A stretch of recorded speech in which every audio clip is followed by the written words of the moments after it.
The parachute malfunction happened so fast that Bear Grylls barely had time to pray before impact. When he woke up in the hospital, paralyzed from the waist down, his dreams of becoming an elite soldier were over. His girlfriend left him. His future looked hopeless. But hidden in that hospital bed was a man who would one day teach Barack Obama how to survive in the wilderness, show celebrities how to eat maggots on live television, and inspire millions to face their deepest fears. This is the story of how rock bottom became the foundation for extraordinary success. Edward Michael Grylls was born on June 7, 1974, in Donaghadee, Northern Ireland, but grew up on the Isle of Wight in England. His father, Michael Grylls, was a conservative politician who later became a knight, and his mother, Sarah, was a homemaker who encouraged adventure in her children. From the very beginning, Bear was different from other kids. While his classmates played video games, Bear was climbing trees, building forts, and dreaming of adventures in faraway places. His unusual nickname, Bear, came from his sister Laura when he was just 1 week old, and it stuck with him throughout his life. The name seemed prophetic, as Bear would grow up to be as tough and resilient as the wild animal he was named after. Bear's childhood was filled with outdoor adventures. His father would take him hiking in the Scottish Highlands, teaching him basic survival skills and instilling in him a love for nature. By the age of 8, Bear was already showing signs of the fearless spirit that would later make him famous. He would climb the tallest trees in their neighborhood, build elaborate tree houses, and spend hours exploring the wilderness around their home. At Ludgrove School, Bear was an average student academically, but he excelled in outdoor activities. His teachers quickly noticed his natural leadership abilities and his willingness to take on challenges that other students would avoid. He was the kind of kid who would volunteer to go first on any adventure, no matter how dangerous it seemed. When Bear was 13, his father took him on a climbing expedition to the mountains of Scotland. It was during this trip that Bear experienced his first real taste of extreme survival. They got caught in a sudden snowstorm and had to spend the night in a makeshift shelter. While most teenagers would have been terrified, Bear found the experience exhilarating. He realized that he felt most alive when facing danger and uncertainty. After finishing his education at Eton College, one of England's most prestigious schools, Bear made a decision that would change his life forever. Instead of going straight to university like most of his classmates, he decided to join the British Special Air Service, better known as the SAS. The SAS is one of the world's most elite military units, known for their extreme selection process and dangerous missions. The SAS selection process is legendary for its brutality. Out of hundreds of candidates, only a handful make it through the grueling training. Bear threw himself into the challenge with everything he had. He endured months of sleep deprivation, carrying heavy packs through harsh terrain, and psychological tests designed to break even the strongest men. For 18 months, Bear pushed his body and mind to their absolute limits. He learned advanced survival techniques, weapons training, and how to operate behind enemy lines. The training was so intense that many candidates quit or were injured during the process. But Bear not only survived, he thrived. His instructors noted his exceptional ability to remain calm under pressure and his natural instinct for survival. In 1994, at the age of 20, Bear successfully completed SAS selection and became one of the youngest soldiers ever to earn the right to wear the famous "Who Dares Wins" badge. He was assigned to 21 SAS Regiment, Artists, and began training for specialized missions. Bear felt like he had found his calling. He was exactly where he belonged, surrounded by men who shared his love for adventure and his willingness to face any challenge. But fate had other plans for Bear Grylls. On May 16, 1996, Bear was participating in a routine parachute training exercise in Zambia, Africa. It was supposed to be a simple jump, something he had done hundreds of times before. The weather conditions were perfect, and Bear was in excellent physical condition. As he prepared to jump from the aircraft at 16,000 feet, he had no idea that his life was about to change forever. The jump started normally. Bear exited the aircraft cleanly and began his descent through the clear African sky. But something went wrong with his parachute. The main canopy deployed incorrectly, becoming tangled and twisted above him. Standard procedure in such situations is to cut away the main parachute and deploy the reserve. But Bear's reserve parachute also malfunctioned. For 30 terrifying seconds, Bear fell through the sky with both parachutes twisted above him, creating drag, but not enough to slow his descent to a safe speed. He tried desperately to untangle the lines, but there wasn't enough time. The ground was rushing up toward him at an alarming rate. In those final moments before impact, Bear's life flashed before his eyes. He thought about his family, his dreams of adventure, and all the things he still wanted to accomplish. He whispered a prayer and braced for impact, knowing that he was probably about to die. Bear hit the ground at nearly 40 miles per hour. The impact was devastating. His back broke in 3 places, at the T6, T10, and T12 vertebrae. The sound of his spine snapping echoed across the African landscape. Local villagers who witnessed the crash were certain they had just watched a man die. Miraculously, Bear was still alive when the rescue team reached him. But he was unconscious and barely breathing. The nearest hospital was hours away, and every minute counted. During the helicopter ride to the medical facility, Bear's vital signs remained critically unstable. The medical team worked frantically to keep him alive, but his chances looked grim. When Bear finally arrived at the hospital, the doctors delivered devastating news to his family. Not only had he suffered multiple spinal fractures, but there was significant damage to the nerve pathways. The medical team was blunt about his prognosis. Bear would likely never walk again. His military career was over. His dreams of adventure and exploration seemed to have died in that African desert. For weeks, Bear lay in the hospital bed, paralyzed from the waist down and facing the darkest period of his life. The physical pain was excruciating, but the emotional trauma was even worse. Everything he had worked for, everything he had dreamed of, seemed to have been taken away in an instant. His girlfriend, whom he had been dating for several years, couldn't handle the reality of his condition. She broke up with him while he was still in the hospital, telling him that she couldn't commit to a life with someone who might never walk again. The abandonment during his lowest moment was crushing.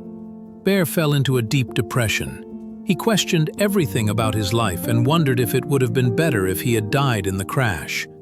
The man who had once been fearless now felt broken and hopeless. He spent his days staring at the ceiling, wondering what kind of future awaited someone in his condition.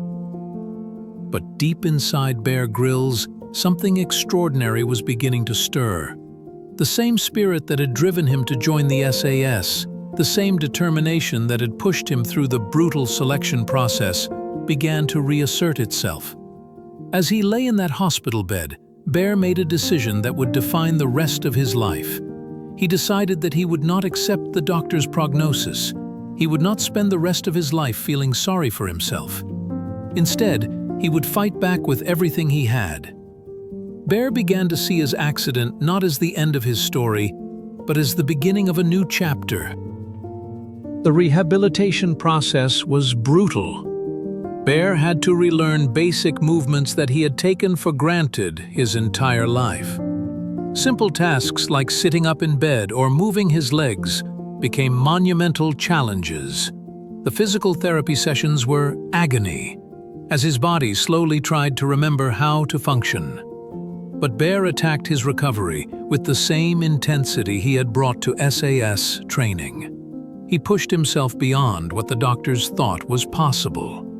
When they told him to try to move his toe, he worked until he could move his entire foot. When they said he might be able to sit up with assistance, he pushed until he could do it on his own. 18 months after the accident, something miraculous happened. Bear stood up and took his first unaided steps. The doctors couldn't believe it. The man they had written off as permanently disabled was not only walking, but getting stronger every day. But walking again wasn't enough for Bear Grylls. He had a bigger goal in mind, something so audacious that everyone thought he had lost his mind. Bear announced that he was going to climb Mount Everest. The idea seemed insane. Here was a man who had been paralyzed just 2 years earlier, declaring his intention to climb the world's highest and most dangerous mountain. His doctors warned him that the stress on his already damaged spine could be catastrophic. His family begged him to reconsider, but Bear had made up his mind. He began training immediately. Every day he would push his body a little further, climb a little higher, carry a little more weight. He started with small hills near his home and gradually worked his way up to more challenging climbs.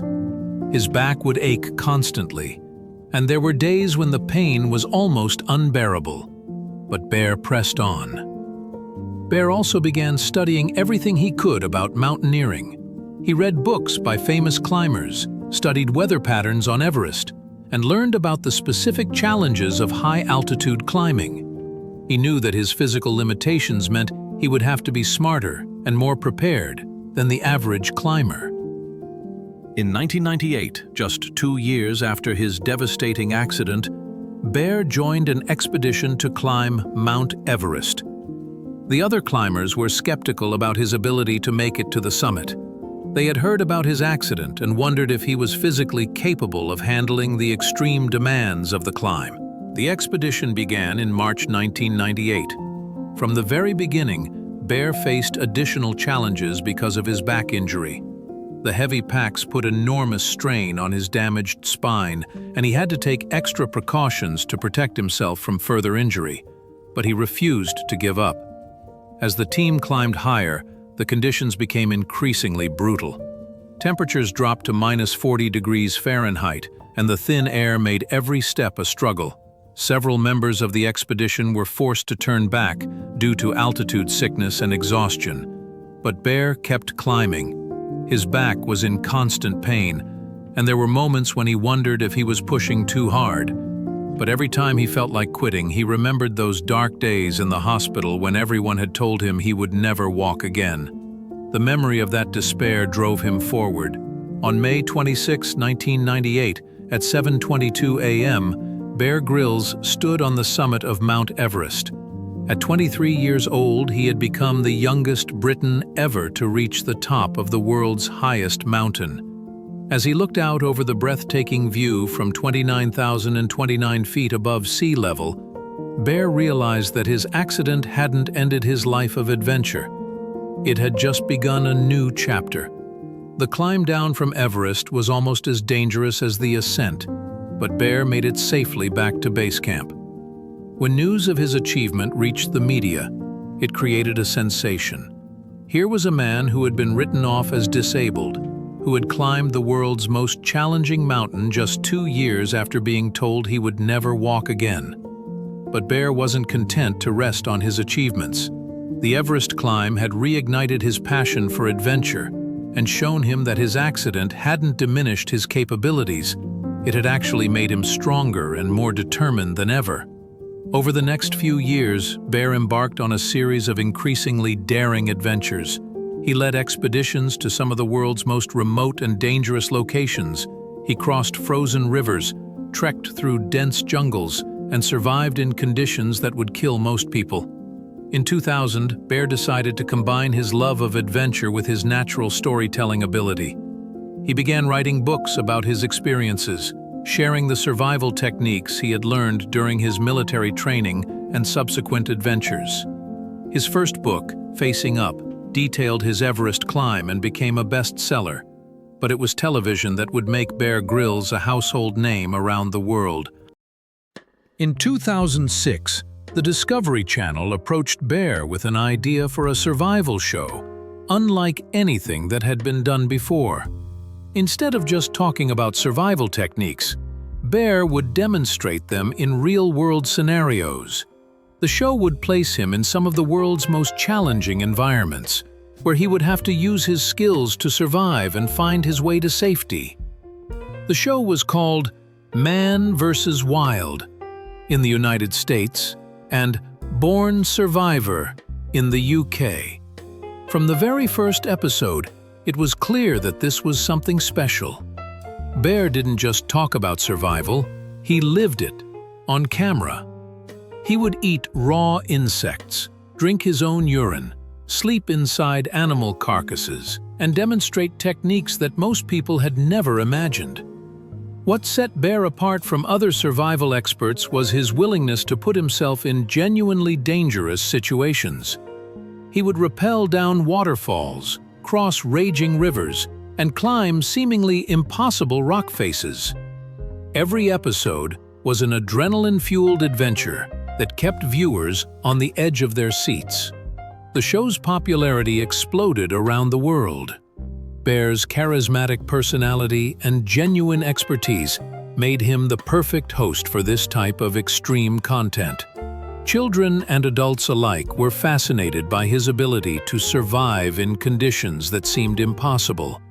Man vs. Wild ran for 7 seasons and made Bear Grylls one of the most recognizable faces on television. The show was broadcast in over 180 countries and translated into dozens of languages. Bear had gone from being a broken soldier in a hospital bed to being one of the world's most famous adventurers. But Bear's television career was just getting started. In 2008, he launched a new show called Running Wild with Bear Grylls, which featured celebrities joining him on wilderness adventures.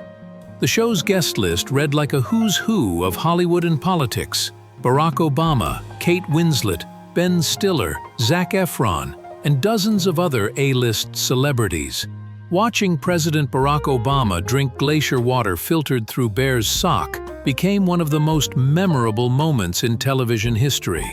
The image of the leader of the free world following Bear's survival instructions demonstrated just how respected Bear had become as an expert in his field. Each episode of Running Wild followed the same basic format. Bear would take a celebrity into a challenging wilderness environment and teach them basic survival skills while completing a journey to safety. But what made the show special was Bear's ability to bring out genuine emotions and reactions from his guests. Celebrities who were used to having every comfort and convenience at their disposal suddenly found themselves eating grubs, drinking questionable water, and sleeping under the stars. Bear's calm confidence and expertise helped them push beyond their comfort zones and discover capabilities they never knew they had. The show became a platform for meaningful conversations about life, success, and overcoming challenges. Away from the glitz and glamour of Hollywood, celebrities opened up about their fears, insecurities, and personal struggles. Bear's own story of overcoming adversity created a safe space for these conversations. Bear's success on television led to numerous other opportunities. He became the youngest ever Chief Scout of the Scout Association, a position that allowed him to inspire millions of young people around the world. He wrote more best-selling books, including children's adventure novels and survival guides. He also became a sought-after motivational speaker, sharing his story with corporate audiences, military groups, and schools. His message was simple but powerful. No matter what challenges you face in life, you have the strength to overcome them if you refuse to give up. Bear's personal life also flourished during this time. In 2000, he married Shara Cannings Knight, who had supported him through his recovery and climbing adventures. Together, they built a strong family, having 3 sons: Jesse, Marmaduke, and Huckleberry. Bear made sure to balance his adventurous career with his responsibilities as a husband and father. The family lived on a houseboat on the Thames River in London, as well as on a private island off the coast of Wales. Bear wanted his children to grow up with the same love of adventure and outdoor activities that had shaped his own character. Throughout all of his success, Bear never forgot the lessons he learned during those dark months in the hospital. He understood that his accident, as traumatic as it had been, was actually the catalyst for everything that followed. Without that moment of apparent failure, he might never have discovered the depths of his own resilience and determination. Bear often spoke about how his perspective on life had changed after his accident. Before the crash, he had been focused primarily on his own achievements and adventures. but his experience of being completely helpless had given him a deep empathy for others who were struggling with their own challenges. This empathy became a driving force in Bear's later work. Whether he was helping celebrities push beyond their limits or inspiring young people through the Scout movement, Bear's mission was always to help others discover their own inner strength. In his books and speeches, Bear frequently emphasized that survival isn't just about physical techniques, it's about mental resilience and the will to keep going when everything seems hopeless. He would tell audiences that the most important survival tool they could develop was the right mindset. Bear's philosophy could be summed up in a few key principles. Never give up, embrace failure as a learning opportunity, and always look for the positive in any situation. These weren't just empty platitudes. They were lessons he had learned through his own painful experience. As Bear's fame grew, so did his impact on popular culture. Phrases like, "drink your own pee," became associated with extreme survival, and Bear's techniques were referenced in movies, TV shows, and internet memes. He had become more than just a television personality. He was a cultural icon representing human resilience and the refusal to accept limitations. But perhaps Bear's greatest achievement wasn't his television success or his record-breaking climbs. It was his ability to transform a moment of devastating failure into a lifetime of inspiring others. The young man who had fallen from the sky, broken and defeated, had risen to become one of the world's most respected advocates for facing fear and embracing challenges. Today, Bear Grylls continues to push boundaries and inspire people around the world. He has written over 20 books, many of which have become international bestsellers. His television shows continue to attract millions of viewers, and his motivational speaking engagements are sold out months in advance. Bear has also expanded into digital media, creating online survival courses and mobile apps that teach people basic survival skills. He understands that adventure and preparedness are more important than ever in an uncertain world. Looking back on his journey from that hospital bed to international fame, Bear often reflects on how different his life might have been if he had accepted the limitations that others tried to place on him. Instead of seeing his accident as the end of his dreams, he chose to see it as the beginning of something even greater. Bear's story is a powerful reminder that our greatest failures can become the foundation for our greatest successes. It's a testament to the incredible resilience of the human spirit and the amazing things that can happen when we refuse to give up on ourselves. The man who was supposed to never walk again didn't just walk. He climbed mountains, crossed deserts, and showed millions of people that they too could overcome whatever challenges they faced. Bear Grylls proved that sometimes the most beautiful thing about falling down is getting back up stronger than before. His accident in that African desert wasn't the end of Bear Grylls' story. It was the moment when the real adventure began. And that adventure continues to inspire people around the world to face their fears, embrace challenges, and never, ever give up on their dreams. From a broken paratrooper to the world's most famous survivalist, Bear Grylls embodies the truth that our limitations are often just starting points for extraordinary achievements. His life stands as proof that with enough determination, courage, and refusal to accept defeat, we can turn our darkest moments into our greatest triumphs. So, what's your story? What challenge are you facing right now that seems impossible to overcome? Bear Grylls would tell you that the answer isn't in avoiding the challenge.